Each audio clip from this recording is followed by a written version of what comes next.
Alright, so a few days ago, I gave you guys my list for the top 10 best movies of 2019. Looks like you guys have been having fun with that. Glad you're enjoying it. But now we're going to get into the polar opposite. Now I'm going to give you guys my list for the top 10 worst movies of 2019. Now, once again, before I give you my list, got to give you some quick pointers, some quick rules. Number one, again, I didn't see every movie that came out in 2019.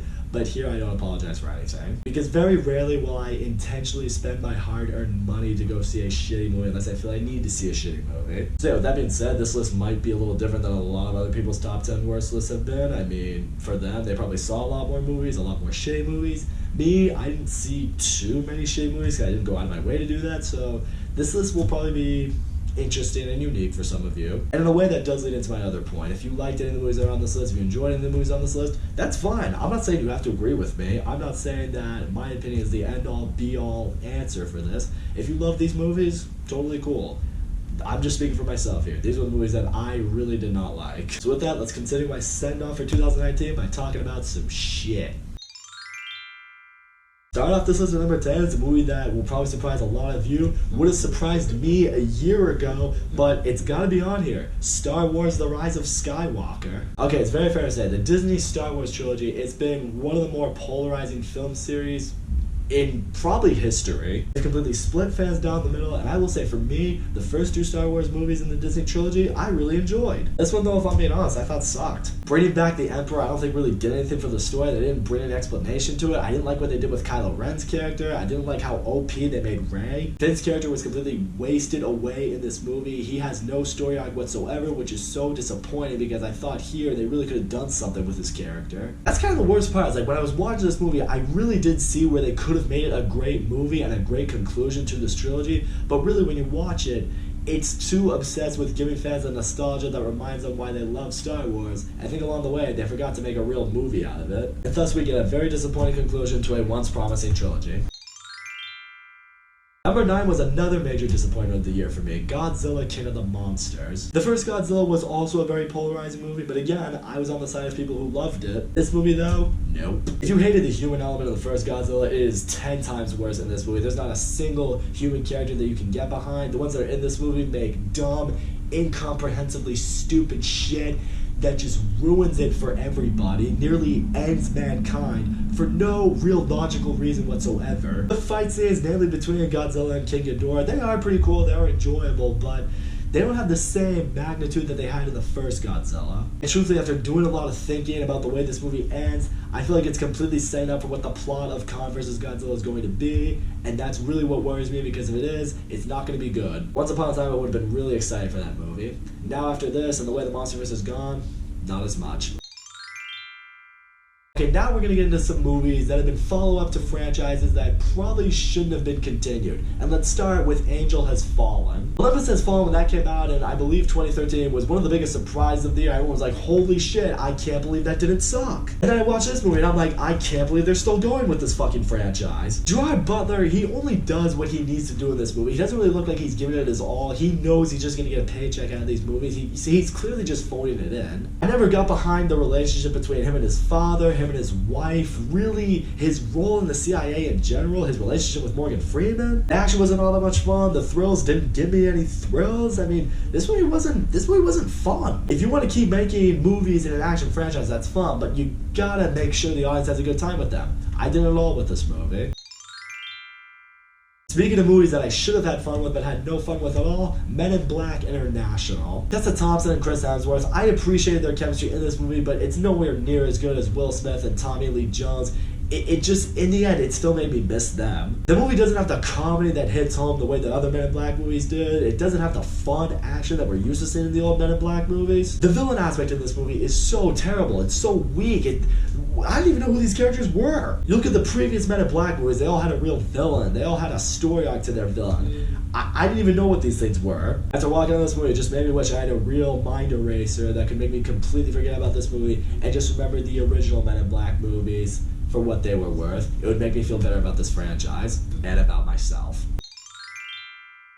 Number 6 is one of those movies, the more and more I've been thinking about it, the more I've hated it, and the more it's just climbed on the list. Terminator Dark Fate. Talk about a franchise that just needs to fucking end. This movie had the balls to say, okay, we are retconning every Terminator movie that came out after Terminator 2, and we're gonna finally give the Terminator saga a great trilogy that it deserves. A lot of the original cast was back. James Cameron was gonna be involved in this one, more so than he had in the other movies. I was thinking, maybe this is the shot. No, this movie completely fell apart and just failed in pretty much every sense of the word. The movie's basically a complete retelling plot-wise of the first 2 Terminator movies, and you know, the first 2 Terminator movies, they did it in such a way that it was great, it was awesome, even with the second movie being very similar plot-wise to the first movie, you know, they tweaked it in a way that you could really get behind it and it even improved. And they just do the exact same story with pretty much no originality whatsoever. Again, none of the action is thrilling whatsoever. Visually, you know that scene you see in the trailer where the sort of T-1000 gets his face mutilated and then it just regenerates back and you're like, oh boy, I really hope they clean that up. Here's an answer for it if you didn't see the movie. They don't. The movie just once again rips a steamer all over the character of John Connor, which is just blatant disrespect. You can't do that to John Connor. And by the end of this movie, you see, oh, it actually wasn't trying to be a great trilogy ending for, you know, the original Terminator movies. It was setting up for a new franchise that I guarantee wasn't going to happen. Hollywood, seriously, let's just stop now. Let's give up. We've tried. We have tried. It's not going to work. Number 5 might have been the most boring action movie I saw all year, Gemini Man. Will Smith, you can tell he's trying so hard to do everything in his power to make this movie work, but nothing in this movie did work. None of the characters that work with Will Smith or that are against Will Smith, none of them were intriguing in any sense of the word. I didn't care for anyone really outside of Will Smith, and I barely cared for Will Smith. The only reason I cared for Will Smith is because it's Will Smith. If there's any other actor, I'd be like, fuck him. Most of the action was given away in every trailer you ever saw for this movie. The movie doesn't offer you anything that you probably weren't already expecting from the trailers. The movie had a ton of loopholes in its story too that made me going, wait, if you had just done that, if you had just done that, you would have changed everything entirely for the story of this movie. It just opens up a can of worms that has you walking out of this movie like, this movie just failed entirely. Will Smith is an action star. He really hasn't been killing it lately. Maybe he should go back to doing some comedies. Maybe a Fresh Prince reboot. Maybe that'll reinvigorate his career. Want to continue with people who are completely out of their element in movies? Take a look at The Kitchen. The Kitchen tried so hard to be a modern day feministic mob movie, but this movie failed so hard. Elizabeth Moss was the only saving grace, kind of, for this movie because her character actually did something. Her character actually had some real growth, something you could actually get behind with. But Melissa McCarthy and Tiffany Haddish, you could tell they were both completely out of their element in this movie. Neither of them had any business being in here. The story is so boring. There's no character development whatsoever. There's no real moment where you felt like these characters really became mobsters, became leaders among these men. These women becoming leaders among men. One day it just happens and the movie's like, okay, we're just gonna roll with it now. Now they're gonna fall from power at some point, but now they're gonna be right back into it for whatever reason. Shitty characters and shitty writing and a shitty story. That's the polar opposite to how you do a mob movie. I would say some of the people in Hollywood just need to learn to stay in their lane. No one's good at everything and that's fine. Just know what you're good at. At number 3, Countdown. Like I said, I saw a lot more horror movies this year, and this was by far and away the worst one. This movie's not scary, and I'm telling you it's not scary. That's how you know this movie just sucked. People try to say, well, the movie at least had an interesting premise. No, it didn't. It was Final Destination. It was a modern version of that. It's a movie about an app that kills people. That's not really scary. The leading girl, I didn't give a shit for her in this movie. The relationship she develops with her boyfriend and the relationship that she has that's broken with her sister and her dad. Did I care about it at any point? No, I didn't, because the character development in this movie sucks, but it's supposed to suck because it's the PG-13 horror movies, and they're just trying to get people in the seats. Even when people fucking died in this movie, I didn't care. It's not even scary. At one point, some girl just gets smacked against the ceiling 3 times and just dies. Like, really, that's the best you got? You're gonna kill people. If you want to put fear into the audience, make them suffer, make them go through some shit. But oh wait, they couldn't do that because this movie was PG-13. And yeah, unlike Avengers Endgame, which I said was probably the greatest movie theater experience I've had in years, this is probably the worst one I've had in a very long time. You guys do not understand sitting there in a packed auditorium with a bunch of dumb 13-year-old kids that didn't shut the fuck up and were afraid of every little jump cut scare that happened in the movie. It just... Oh my gosh, it made me want to throw punch somebody. Oh, you know, the movie does the PG-13 thing where, you know, in a PG-13 horror movie, it has a cliffhanger ending, so a sequel's maybe gonna happen. Yeah, sorry kids out there who enjoyed this movie, they're not gonna make a sequel to it. This movie didn't make enough money, and it was shit. Translation, Hollywood's not gonna bother.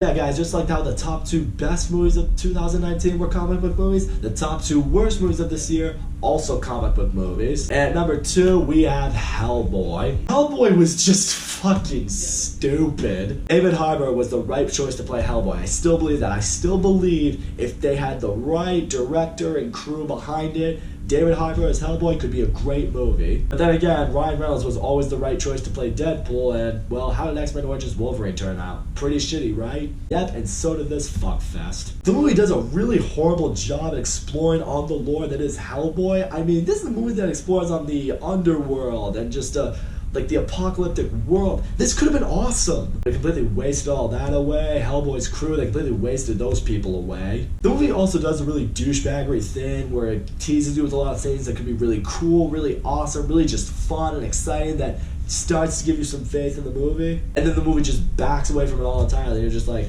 oh, well, that was a fucking cock tease. The sole reason this movie didn't make number 1 is because the only enjoyment that you could find in it is laughing at the movie and making fun of this movie, because that's what my friends ended up resorting to. It'll probably end up being this generation's version of Batman and Robin. That fucking sucks. The worst movie of 2019 for me, just when I walked out of this movie, I felt angry. Just like my number 1 movie of the year, it's also the conclusion to a franchise, and here it is, Dark Phoenix.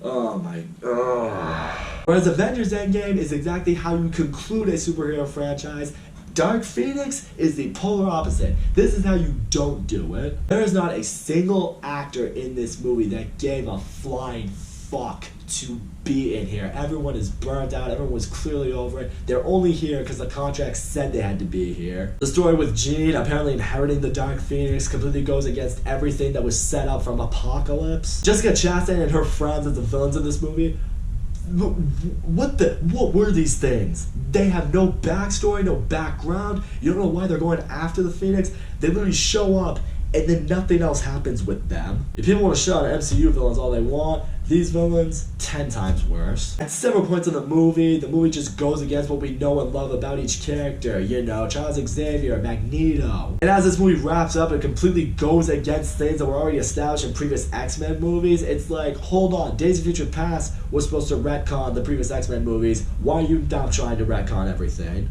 This movie is boring as fuck. There's not a single moment of action that's fun. There's not a single moment with the characters that I enjoyed. The Dark Phoenix story is one of the most compelling stories in the X-Men comic book series.